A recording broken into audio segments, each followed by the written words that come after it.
Welcome to Pixel Pizza, Did she say pizza? your ultimate source for chiptunes, video game talk, and pepperoni. Delivered to you from Los Angeles and into the digital cyberspace of the 2020s. Pizza power! That's right, when super giant pizza. I want a large, thick crust with double cheese, ham, pepperoni.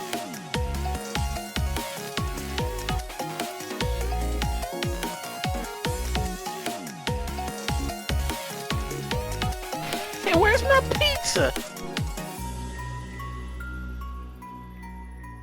Pizza time.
Welcome back to Pixel Pizza. You just listened to the track Out of My Way, It's Happy Hour. And Happy Hour has begun because I'm very excited to be joined by Tony Grayson, the head of indie studio Summitsphere, which you may have seen making the rounds lately because their latest game development project, Antonblast, is making a splash on Kickstarter.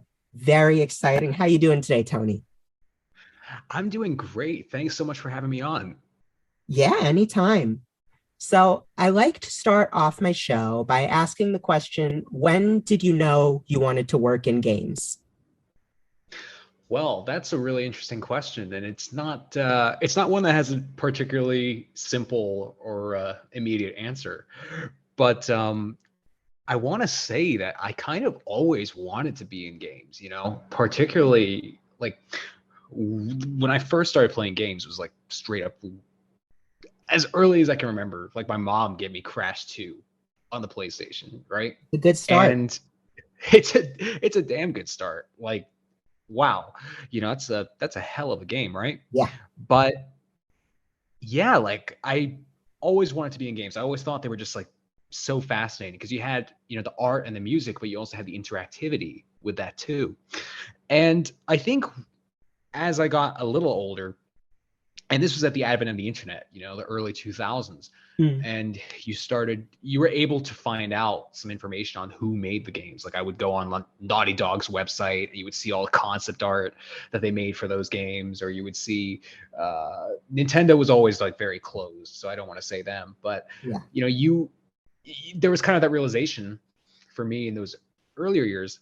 Oh, crumbs! Like these games are actually made by human beings, right? Yeah. And I'm a human being. I'm a people. So maybe one day I can make games too. And from there, at a very young age, I want to say like 7, 8 years old, I found out about this program, Game Maker. And I downloaded Game Maker, and I just made absolutely dreadful little games, right? I didn't even bother looking at tutorials or anything. I just went in there and completely went ham. And eventually I started making things that were somewhat decent, at least, for a 10-year-old. And that was really kind of like the turning point for me, where I realized, this is a thing that I can actually do. And I've stuck with it, and somehow I've actually managed to make a career out of it. That's awesome. When would you say you started your team? So Summitsphere, as a team, is relatively new, at least like in my game development journey. We've all been making games for a while, separately, but the core foundation of the team came basically from 2 or 3 friends who had known each other for a pretty long time. Back during my early years, this is around, I want to say 2007, 2008. I used to go on forums, remember those? Yeah. Before we had Discord and Twitter and, all these heavily universal forms of communication, there were these hyper niche forums. And I had met my now best friend and producer, JB, through actually a Crash Bandicoot forum. You can see that Crash Bandicoot played a pretty big role for me somehow. It always manages to. And, we always talked. He was always a bit older than me. So I say always as if that would be like a dynamic thing, but he was a bit older than me, and he had a bit more experience at the time. So he would kind of give me advice and, push me in certain directions. And because he was also like a moderator of this place, he would kind of give me hell when I would act out. And eventually, we all grew older. I met a couple of other friends, including one of our lead artists, Max, or as he goes on the internet, Ozone. And it still all sort of coalesced around that initial Crash Bandicoot community.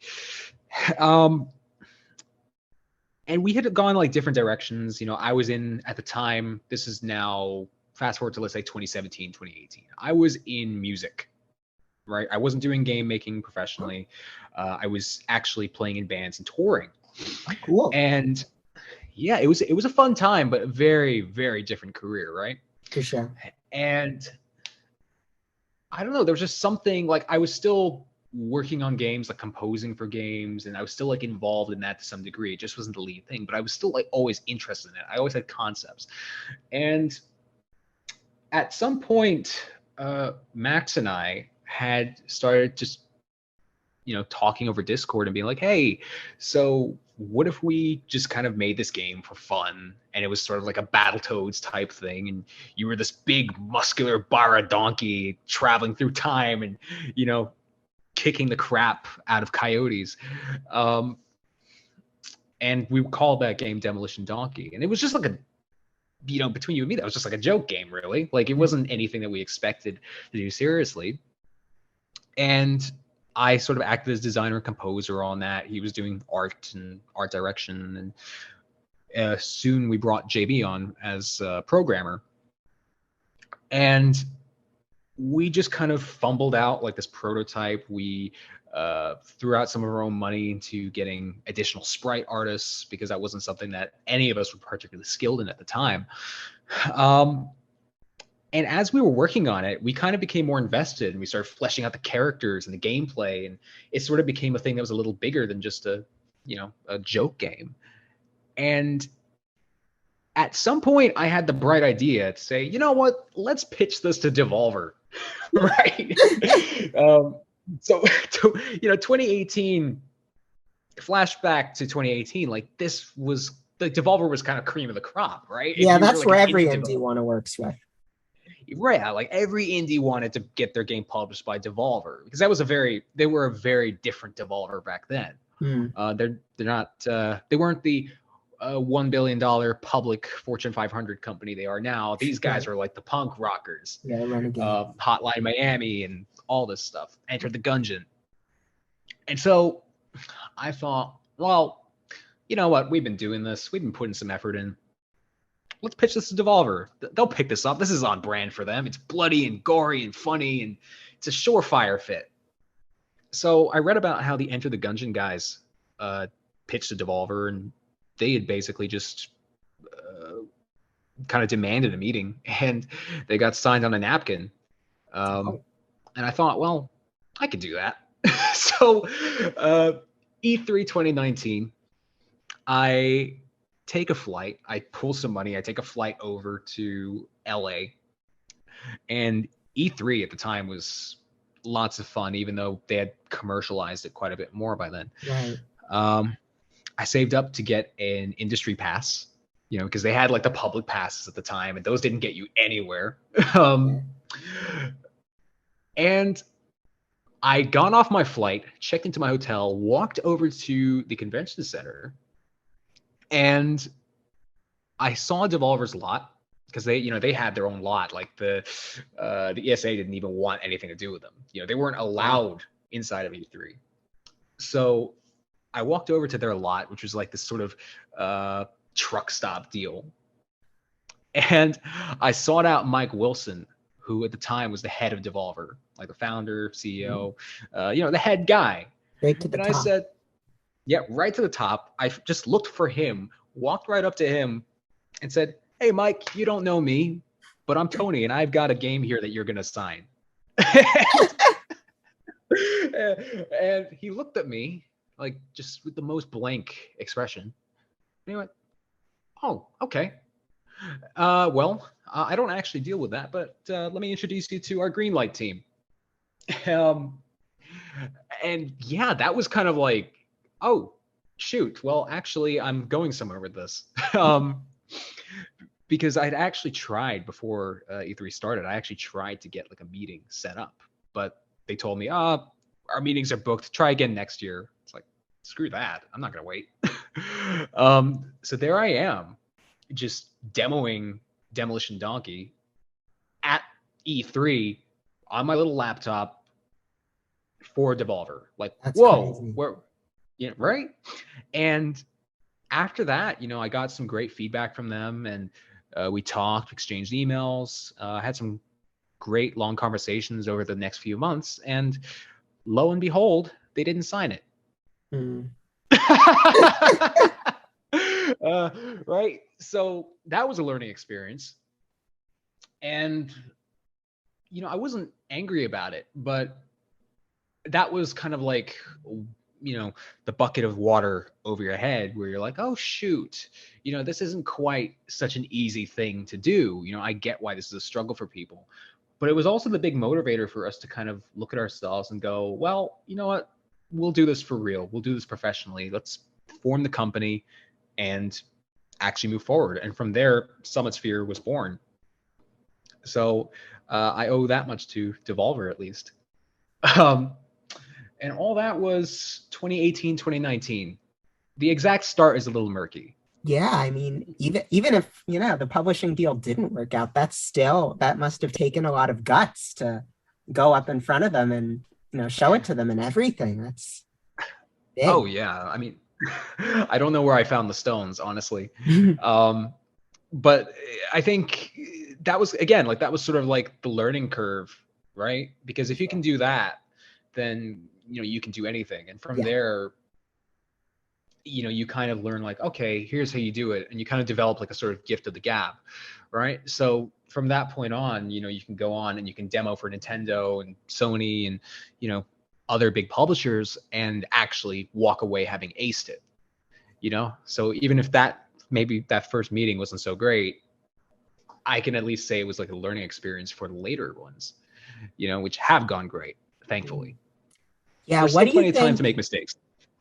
For sure. What do you think is the key to like a good elevator pitch for a game? It's really tough because I think it's not universal, right? Mm. Like with a game such as Antonblast, the pitch for that is relatively easy. The devil went and stole your booze, so you're going down to hell to blow up his stuff. Yeah.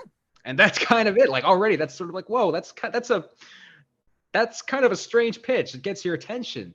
But then if you have a game like Anton Ball or Demolition Donkey, or you look at a game like Shovel Knight. Shovel Knight was a massive inspiration for what we're doing now. Yeah, But like I if you can look at see Shovel it. Knight, Shovel Knight, their pitch was a bit more focused on, hey, this is sort of like a retro platformer, and we're bringing this back in a way that it's familiar yet fresh, right? And that was also done at the time when people weren't really doing that. Yeah. So I think a good elevator pitch really just comes down to, number one, how quickly and concisely can you explain your idea? If your game concept takes longer than 30 seconds to explain, then it's not going to capture a publisher, it's not going to capture a fan, and it's probably not going to capture you all that much, right? So it really just comes down to immediacy for me, immediacy and efficacy. That's that's really it. And Anton Ball is getting into that, a really unique one as far as the concept of merging like Breakout with a platformer. What was like the inspiration there? That's a really funny one. And yeah, as you say, like it is a quite unique concept. I was surprised at the time that no one had done anything like that. That kind of comes from a very selfish origin, actually, because I had always had a dream, so to speak, we'll call it, where I wanted to make a game that was sort of like a black box NES style title that was just very simple, very raw, but fun, right? And I just had this name in my head that was sort of bouncing around, just Brickball, Brickball, Brickball. Like, what the hell is that? What does that mean? But it made enough sense to me conceptually, like, okay, that seems like an NES black box name, or like an early Game Boy game, just something very simple.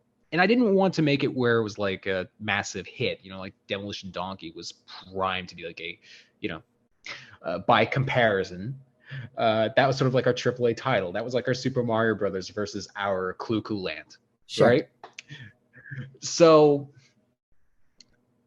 the origin of that, when we actually started moving on to Anton Ball, at the time, this was 2019, we were still working on Demolition Donkey and trying to find a publisher and pitching to people and just really not having any luck, who wanted to take a chance on first timers.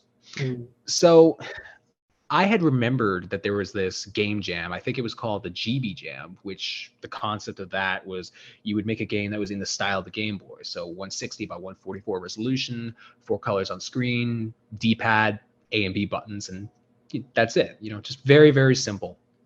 Yeah. Didn't have to actually be a Game Boy game, but you were sort of emulating that style.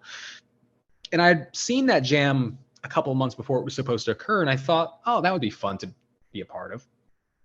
And on a whim one day while we were developing Demolition Donkey, I looked it up and then I saw, oh, crap, this has been going on for a week already. Oh. And there's like 4 days left or something. And I thought, oh, geez, well, actually, I still want to be a part of this.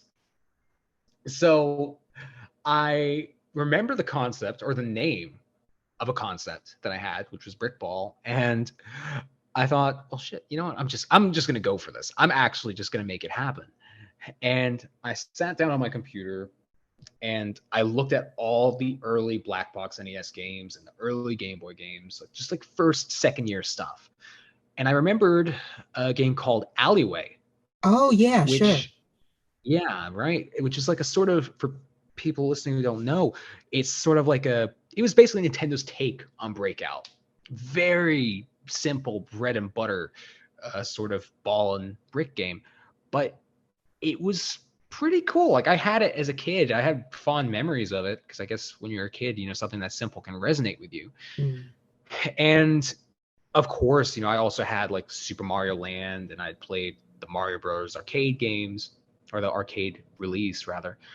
And I thought, well, I've had this character for a while who later on became Anton. And Mario was sort of like a mascot that showed up in all these strange black box or early Game Boy games. So, you know what? Shameless. Let's just use this character as an analog. Who, at the time, that character was actually just called Red Guy. There was no name for him. Because his whole shtick was, okay, he's red. That's it. That's what he is. There was nothing more to him. But because this was a Game Boy game, you couldn't reasonably call him that. Yeah. Because it's black and white, And I thought, well, crap, he needs a name. Anton, sure. That's it. There was no further thought than that. He just looks like an Anton. And then I just did up some sprites, did up some music, and somehow in 3 days, Anton Ball Classic came out and was released for the GB Jam. And it actually managed to perform pretty well. I think it ended up in like 3rd or 4th place or something. And it was a crap game. I'm just going to be honest. Like, it sucks. It's really bad. If anyone's listening to this, do not go and play it. But for some reason, it caught on with people. Like, it got like a strange degree of virality.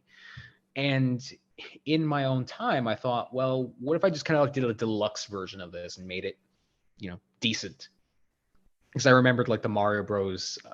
GBA remakes that they had included with like Super Mario Advance and yeah, like all those, which were just like, I personally have an extreme fondness for those, and you don't see people talk about them a lot. But they were really quite splendid remakes. They were the best way of playing that game for sure. They had great music. And I think like the recurring trend through this Anton Ball saga was it wasn't ever really meant to be groundbreaking in any specific way. Those releases were just kind of for us. Anton Ball Classic was myself, but then Anton Ball Deluxe initially started with another artist before growing into the full team. The thing with those releases is that they just came from a sort of selfish desire to just make something that emulated something that I had enjoyed growing up. That was really kind of all there was to it, and there wasn't much more conscious thought than that. So with Anton Ball Deluxe, we took that approach of modernizing the game to feel more like the Mario Bros. Classic GBA releases, because again, that was just something that people weren't really catering to, and it might be a fun $2 release or something. But it didn't quite pan out that way. Long and the short of it is, a friend from Devolver that I had pitched Demolition Donkey 2 reached out to me and said, hey, so I am working with another publisher now. I've got my own thing going on, and we've got a little bit of money, and I want to publish your game. Wow. And I said, wow, that's awesome. I can't believe you want to publish Demolition Donkey. And he said, well, actually, we want to publish Anton Ball. And I thought, okay. So from there, as Summitsphere as a studio had basically this new source of income that we hadn't had before. And that meant that we could afford to shift the majority of the team that was working on Demolition Donkey over to Anton Ball. And the scope of Anton Ball changed a bit to match the fact that there were publisher expectations and they wanted to actually ship this as a commercial product. But because of that sort of late game change, because Anton Ball Deluxe had so much already done for it, and it was just kind of done as like a pet project, it's a little hard for me to talk about that game these days just by virtue of the fact that like it's not something that came out necessarily the way that any of us had wanted it to fully. You know what I mean? Because again, it sort of came out of that place of emulation rather than evolution. or just creating something new, but regardless, it's the fact is that it came out of like a very fun place to do that sort of brick and ball platformer thing. No one else has really done that, and I suspect it's probably the most talked about breakout game in a long time. Yeah. That isn't called Arkanoid, at least. All right. There was that cool game Wizorb. Did you ever play that? I never did. I never did. Fairly recent indie one. Oh, no way. Well, I'm going to have to make a note of that. Yeah. I think I had some like RPG mechanics. It was cool. But Huh. anyway, yeah. How do you guys as a team? I know I saw on your website that you're international. How do you sort of collaborate and stay connected? Yeah, we were remote before it was cool, right? So I'm based out of Florida, and JB is based out of another state. I'm not going to disclose it for his sake. Cool. But those two, us two, we're sort of the easiest. The rest of us are our art director Max is based out of New Zealand. Our lead engineer Massimo is based out of Canada. So this presents a lot of logistical issues that maybe more traditional studios don't have to face. So the way that we tackle that is we sort of operate on a, hey, listen, we might be international, but we're kind of going to pretend that we're in the same room here. So we organize meetings basically every day. We work on a schedule. Even if we aren't necessarily going to have a massive meeting, we tend to organize hours for ourselves and just get into a voice call. And it's, if we want to say something to one another or we need to reach out to one another, don't even have to write an email or send a message. It's just, oh, hey, JB, have you had a chance to look at this? Easy peasy.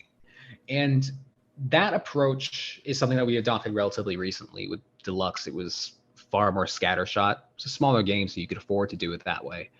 But with Blast, it's been far, far, far more on the money. Like just boom, construction line. That's great. It works out for us. Yeah. So before we get into Blast, we should probably take a musical break for the episode. I did not mention yet, but all these songs are coming from the game Antonblast, and you composed all of them, right? That's right. That is all so me. Cool. And the next one is called Dynamite Man. So we're going to play that, and then we'll be back. Stay right there.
Welcome back to Pixel Pizza. You just listened to Dynamite Man, and we are here with the composer himself, Tony Grayson of Summitsphere.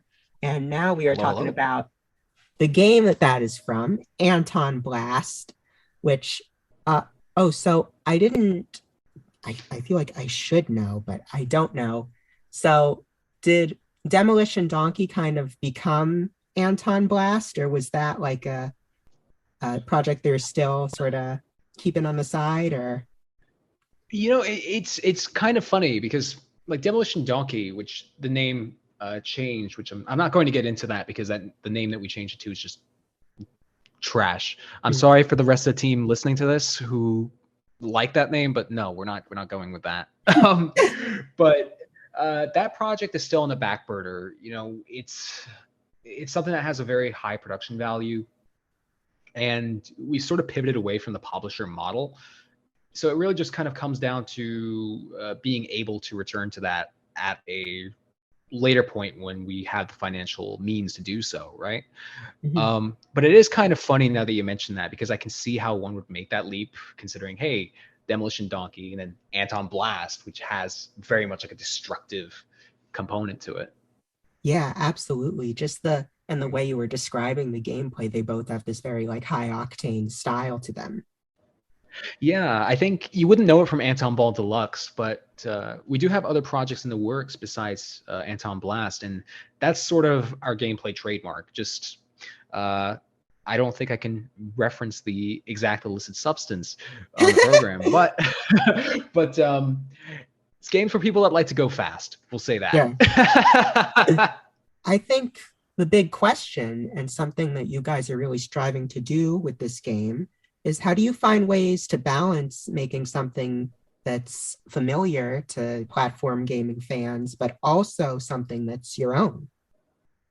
Yeah, that's a really fun question, and one that I've been very cognizant of, right? Like, because I think in the past few years, we've seen a lot of games, and I'm not going to name drop anything in particular because I don't want my words here to be taken as a knock or attack on anyone else, because just disclaimer here, I believe all art has every reason to be made and to exist. But you see a lot of other titles which sort of fashion themselves as spiritual successors, or this studio isn't making this sort of game anymore, so we're going to take up the mantle. And someone maybe will want to make a game that's like Paper Mario, or they want to make a game that's like Sonic Adventure or something like that, because those games are not necessarily being catered to anymore, right? Like that, those specific series. So the final result ends up being something that is a very great and valid entry in that series, but with different characters. And that's something that we as a studio try extremely hard to avoid doing ourselves. I think maybe even saying try is a little incorrect, because there's not really any intent on our part to make something that falls into the spiritual successor category. The intent is not really that. For us, our approach, I like to consider it a little closer to something like, say, Shovel Knight or Hollow Knight, where their influences are very apparent. Obviously, like Hollow Knight is a game that adores Metroid, right? Super Metroid in particular. But the other elements that they brought into Hollow Knight set it apart. And with Antonblast, that game is definitely very, like, it has a lot of the DNA of the Wario Land titles, right? Particularly like Wario Land 4, Virtual Boy Wario Land. Full disclaimer, I'm the biggest Wario Land fan you'll ever meet. Like, I've got a Virtual Boy sitting on my desk right now. No kidding. Yeah, 100%. Like, I love those games. And Nintendo, if you're listening to this, I will make you a Virtual Boy Wario Land remake. Like, I will do it. I will put it in the Antonblast engine. But that would be so cool. But despite the fact that it has a lot of that DNA, our intent has never been to make Wario Land 6 or 7, depending on which ones you count as valid. we try to take a lot of influences from other games such as Crash Bandicoot, Cuphead, Metroid Dread was a massive one. Oh, Shovel so Knight good. is so good, right? Just wow, such an amazing game. But beyond that, there's also your own life experiences. A lot of the level biomes in Antonblast are actually based off of places that I frequent in real life. The Mysterious Glass House is based off of a botanical garden that I tend to visit a lot that just has these strange, terrible looking plants. And it's just stuff like that, I suppose, where you need to be able to put a lot of yourself into the game. I think with us, I guess another way of putting it is if Wario Land was just a game that had never existed, Anton Blast would still exist in some other fashion. The game is not being made to fill a niche or be a successor or anything like that. It's more just, hey, this is something we want to make. We feel that we have something to say about this, and we feel that we can evolve those formulas that we like.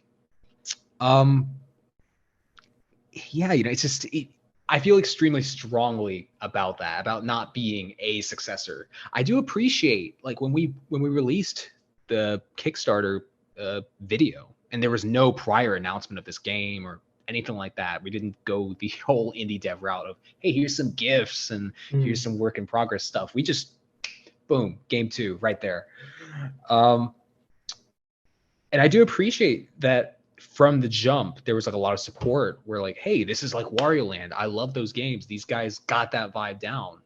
I appreciate that we are being trusted as the guys to carry that mantle, but it's something that I would consider secondary, I suppose. Sure. We're never going to be beholden to, okay, Wario did it this way.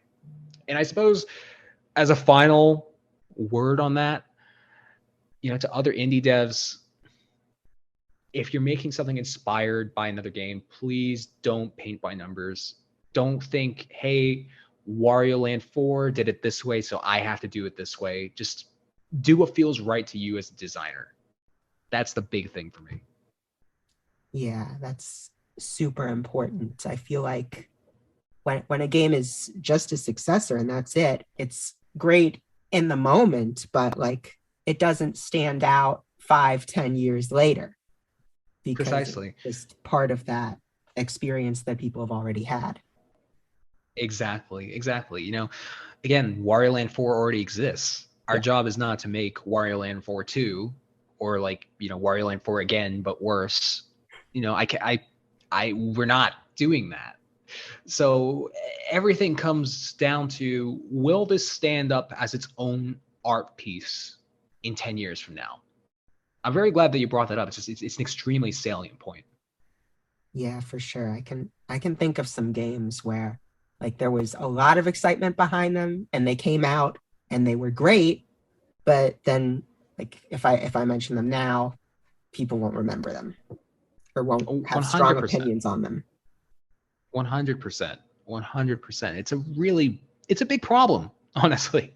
And not necessarily for the end consumer, but I guess just from an artistic standpoint, I feel bad for the artists behind that, because I think great art deserves to be recognized. For sure. And to live under the shadow of something else perpetually is just, that's a tough fate. Yeah. So, I mean, one of the things in Antonblast that I really like that you have borrowed from other games is 2D platforming, but you jump between the foreground and the background. And I've always wondered, like, from a design perspective, how is that done? So that's a really interesting thing. And we had wrestled with that for a long time. It was actually one of the first things that I had wanted to put into the game when I realized that we wanted to do this. And number one, I mean, it's just a big differentiator, right? Remember Mutant Mudds? Like when that came out on the 3DS, that was like, whoa, you can go into the background and the foreground. Like they went a step further than we did, to having that extra third layer in the front.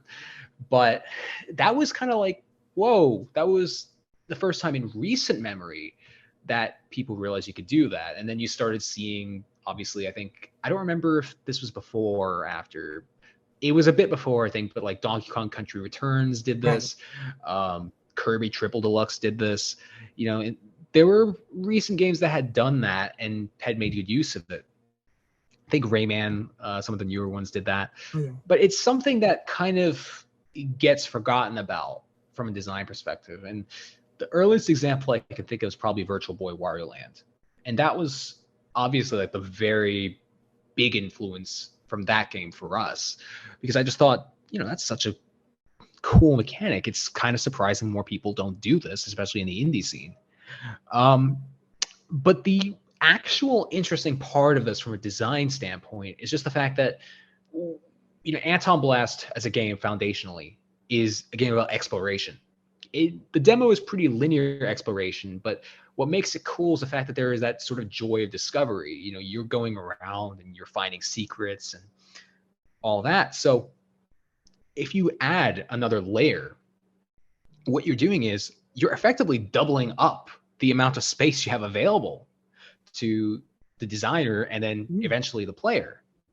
So it ends up making that world and that room feel much bigger, because those background elements suddenly aren't background elements. You can actually go back there, you can explore, and everything just becomes massive. It's extremely exciting. And I think it's one of the things that maybe from a paper perspective, like, you know, if you just write that out as a feature, like, people are gonna be like, oh, what's that about? But every single stream I've seen, every single long play I've watched, whenever someone gets on that first spring and they jump that, whoop, they're like, whoa, that's so cool. It's such a simple effect, but it's so effective.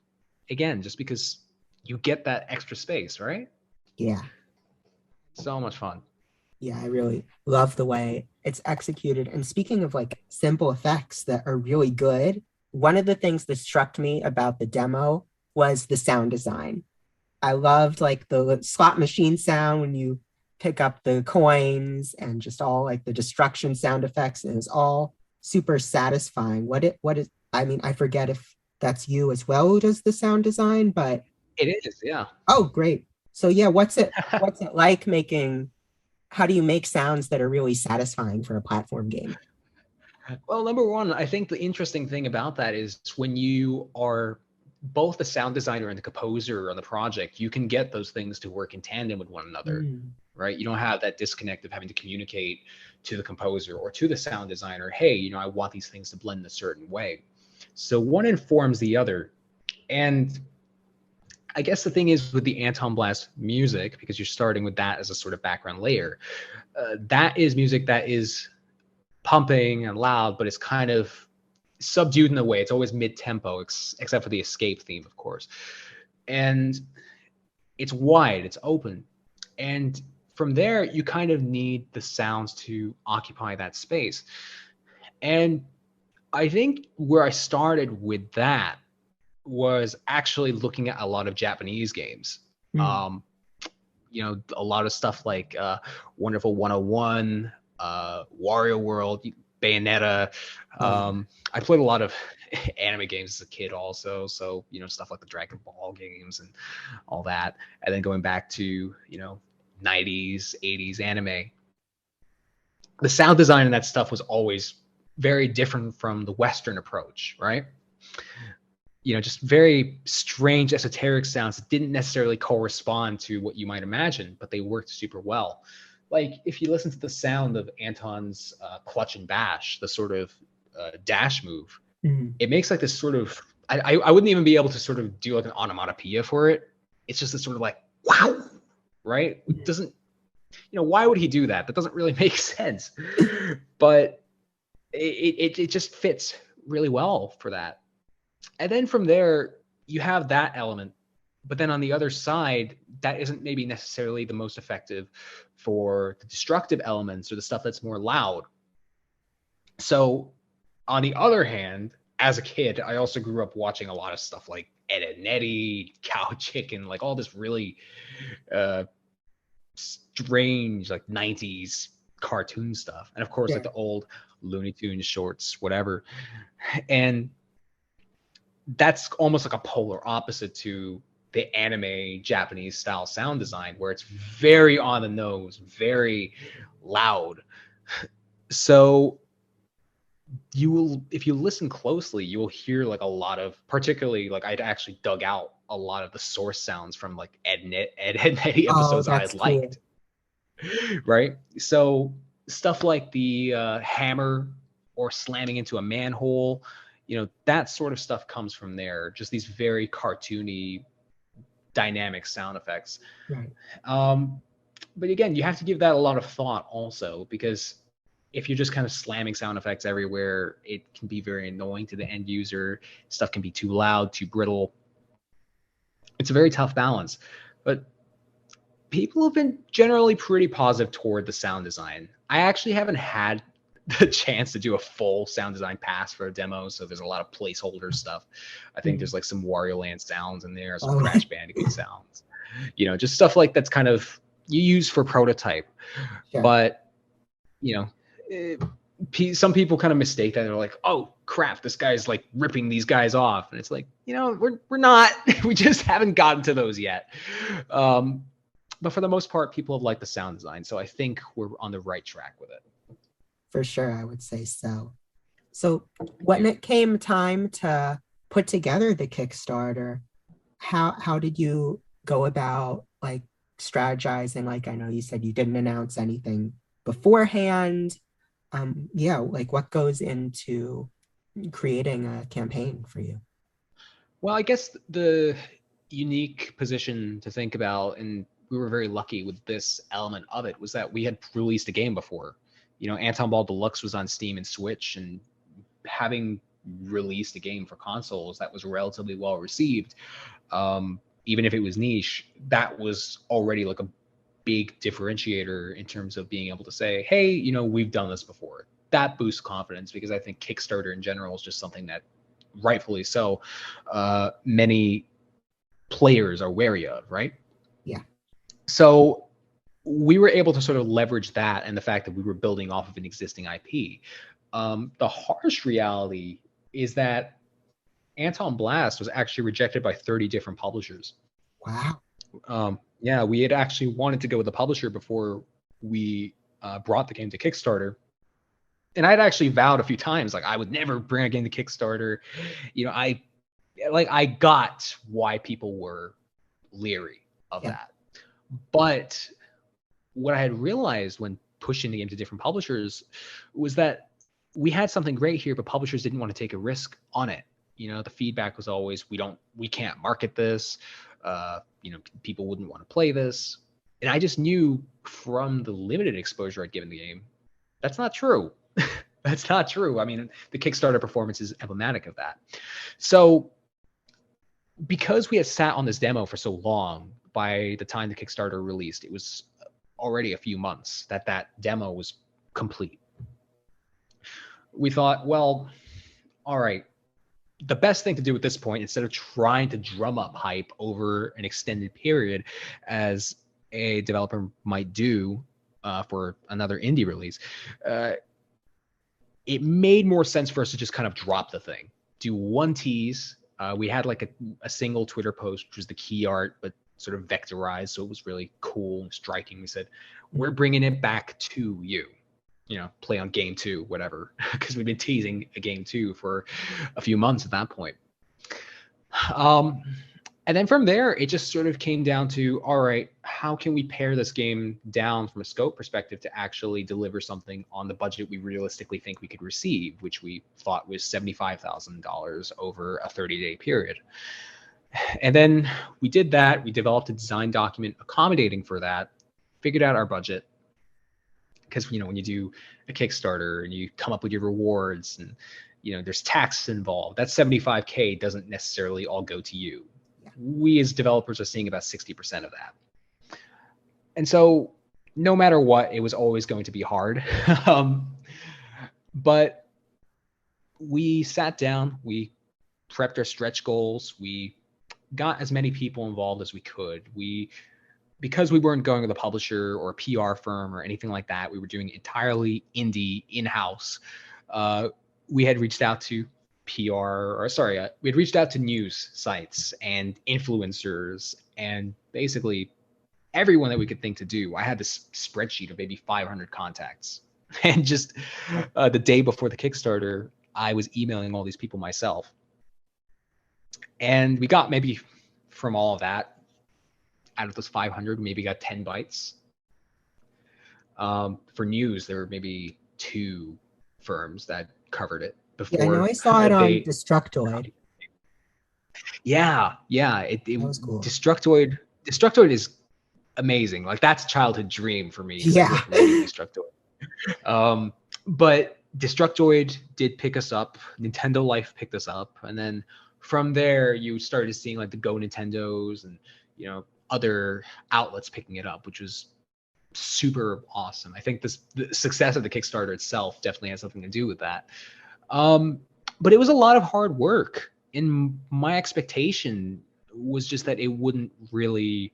My expectation was that it would have funded, but that it would have sort of limped over to 75K, because Anton Ball Deluxe, as cool of a game as that was, and it had like its own decent reception, it was not a game that was like huge. It was a very, very, very modest success, and I think even by like the publisher metric was maybe not even a success at all. So our expectation was just that it would fund because it was a cool game, but that it would limp there. Sure. We did not expect that it would fund in 72 hours. Yeah. So it was an extremely humbling experience for sure. Just seeing all that immense wave of support from the jump. And we had like a full plan in terms of reaching out to people and all this cool stuff as far as the Kickstarter outline goes. But the reality is that if you get to that point so quickly, the dynamics just shift entirely, and none of us were prepared for that. Yeah. So we've been kind of operating on the fly, and if anyone here is listening and wants to start their own Kickstarter, I hate to say it, but I have no advice for you. All of our plans just kind of got thrown away. Wow. That's all I can say. We're sort of flying by the seat of our pants at this point. Yeah, I read a book about the development of Shovel Knight, and it was really interesting hearing what Yacht Club had to say about the Kickstarter and how, obviously it way exceeded their expectations, but even then, because of all the taxes and stuff, like you were saying, they were barely able to make it on the budget. And so, yeah, it's really a fascinating subject of how to use that platform. Oh yeah, I mean, Shovel Knight and Yacht Club are a great case study of that, because even though they had made, I think, somewhere in the range of nearly $400,000, they were aiming for the same amount we were, 75K. They were in the position of, they wanted to pay themselves, I guess what we would call like a living wage. And rightfully so. And, they had a larger team, a larger full-size team than we did, than we do. So even then, like, I think their final tally was around 350K. Even then, for a team of around 10, I believe they had, that is not enough for a year or more. It's not. It's a harsh reality, but if you ask for that much from the jump, you're not going to get it, right? Like, remember Vertebreaker?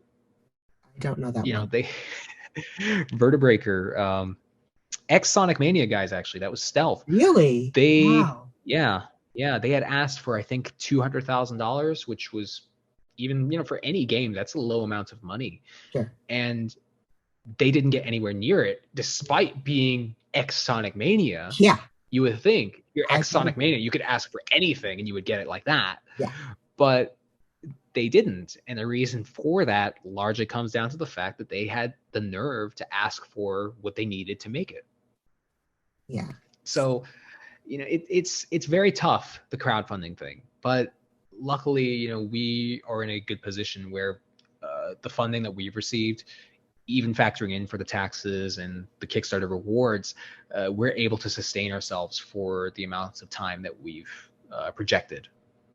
So we're lucky in that sense. We're in a pretty unique situation, but it's tough. It is really tough. 75K is not a lot of money. That's the harsh reality. Can imagine. Well, regardless, I hope when you guys hit that tally, you had a beer over Zoom or Discord or whatever you use. Oh man, we were howling. Good. All of us got into a video call, and we were just like, "Whoa, holy hell! Like, how did this happen?" Yeah. That was easily, as I said, one of the most humbling moments of my life, just to get that much support so quickly, and that trust, of course. As I said, like, a lot of people kind of consider this a successor to Wario in specific, and even though I don't necessarily consider it that, I do appreciate that so many people trust us to be able to carry that torch. I will accept it, if not begrudgingly. Yeah, I mean, Nintendo is such like a mark of quality that just being in that conversation is pretty huge praise.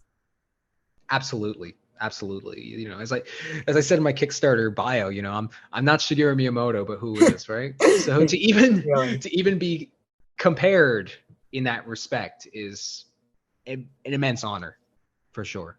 Definitely. So, what is something about your creative process that nobody knows? It's interesting to say, because I think, by comparison to a number of my contemporaries, I tend to be a pretty open book. I make it a point to say, where, look, if you find me on our Discord server, or if you message me on Twitter and you have questions about game design or anything like that, I'm very open. I love to talk about the process and demystifying game dev, because that's actually a massive part of why I do Summitsphere the way I do, because I think game development as a process is just so misunderstood, right? Yeah. I would say, if there's a component to my process that is maybe not as widely understood as I would like it to be, I think the big thing for me with design is so much of it comes out of life experience. I find that maybe a number of other developers do like to take very direct influences, or if they take inspiration from another game that they've played or whatever, they think, I want to make a game like this. And I think that's a very valid approach. This isn't to say that anyone's doing anything wrong, but my perspective has always been, if I'm playing a game and something knocks my socks off, it's usually a very hyper-specific component of that game. So an example that I like to cite a lot is actually the slide move in Antonblast. That, for me, was a very direct response to the slide in Metroid Dread, actually. Oh, yeah.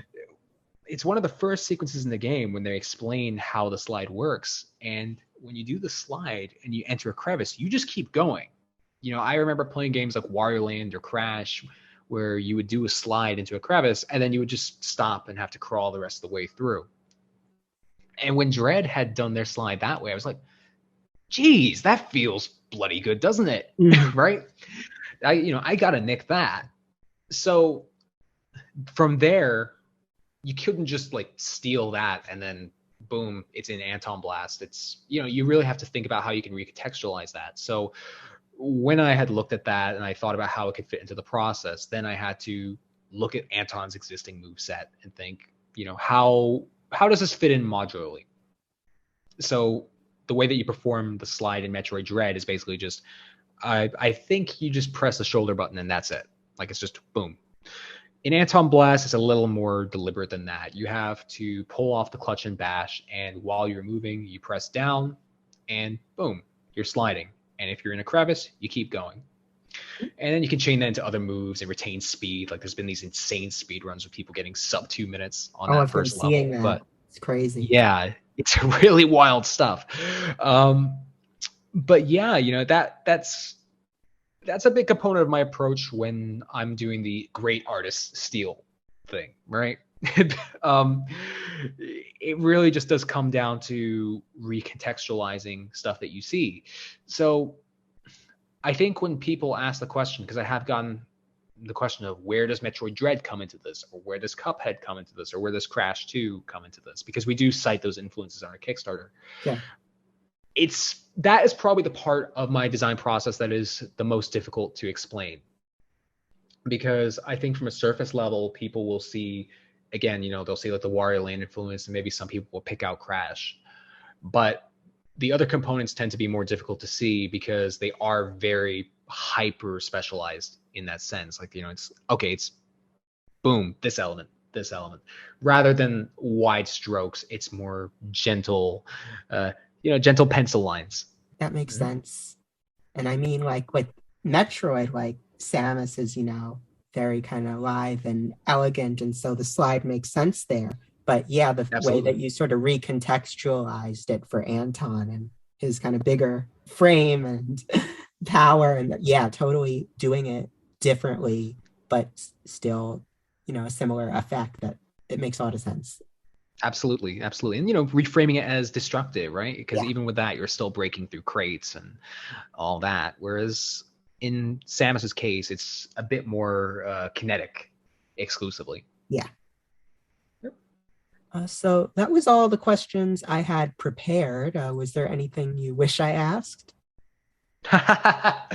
Oh, gee, it's funny that you say that. I'm not usually the one asking questions myself. I think that covers really like the, most of the gamut. I think the only thing that I tend to like to ramble on about besides that is just publishers and the indie market.